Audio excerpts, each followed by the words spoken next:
രാവിലത്തെ കാപ്പിയോടൊപ്പവും ഉച്ചക്കത്തെ ചോറിൻ്റെ കൂടെയും വൈകിട്ടത്തെ ഡിന്നറിനൊപ്പമൊക്കെ കഴിക്കാൻ ഇനി എന്നാ കറി ഉണ്ടാക്കുമെന്നുള്ള ടെൻഷനിലാണോ? എന്നാൽ ഇതിനോടൊപ്പം എല്ലാം കഴിക്കാനായിട്ട് ദാ ഈ ഒരു ഒറ്റ ഐറ്റം മതിയെന്നേ.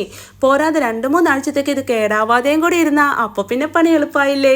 അതിനായി ഒരു പാനിലേക്ക് 2 ടേബിൾ സ്പൂൺ നല്ലെണ്ണ ഒഴിച്ച് എണ്ണ ഒന്ന് ചൂടായി കഴിഞ്ഞാൽ 3 മീഡിയം വലിപ്പത്തിലുള്ള തക്കാളി ചെറുതായി അരിഞ്ഞതും ചേർത്ത് ആവശ്യത്തിന് ഉപ്പ് ഇട്ട് കൊടുത്ത് നന്നായി ഇളക്കി മൂടി വെച്ചൊരു 10 മിനിറ്റ് വേവിച്ച ശേഷം മൂടി തുറന്ന് ഇളക്കി മിക്സ് ചെയ്ത് തക്കാളിയെല്ലാം ഇതുപോലെ നന്നായി വെന്തുടഞ്ഞു കഴിഞ്ഞാൽ നാരങ്ങ വലിപ്പത്തിലുള്ള ഒരു ഉരുള വാളംപുളി പിഴിഞ്ഞെടുത്ത വെള്ളവും ഒഴിച്ച് ഇളക്കി തിളപ്പിച്ച് 1.5 ടേബിൾ സ്പൂൺ കാശ്മീരി മുളക് പൊടി, 1/2 ടേബിൾ സ്പൂൺ മഞ്ഞൾപ്പൊടി, ഇനി ഈ പൊടികളുടെ പച്ചമണം മാറുന്നവരെ ചെറു തീയിൽ ഇളക്കി മൂപ്പിച്ച് എണ്ണയെല്ലാം തെളിഞ്ഞ് ഈ ഒരു പരുവമാകുമ്പോൾ തീ ഓഫ് ചെയ്യാം.